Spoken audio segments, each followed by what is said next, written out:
and more, we're connecting ourselves to a digital world that's being controlled by someone else. And because of that, we're thinking less and less. We're relying on this digital world to provide for us this surrounding service. Now, in some ways, is it great? Absolutely. You're never going to get lost again. You're going to find the best restaurants, and you can analyze almost anything. So there's some great data collection.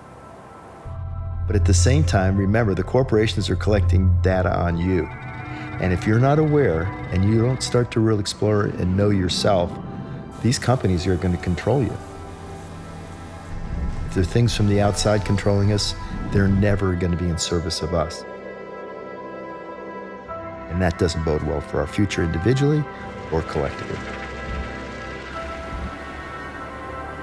We need to now reprioritize how technology serves us so we're not serving it.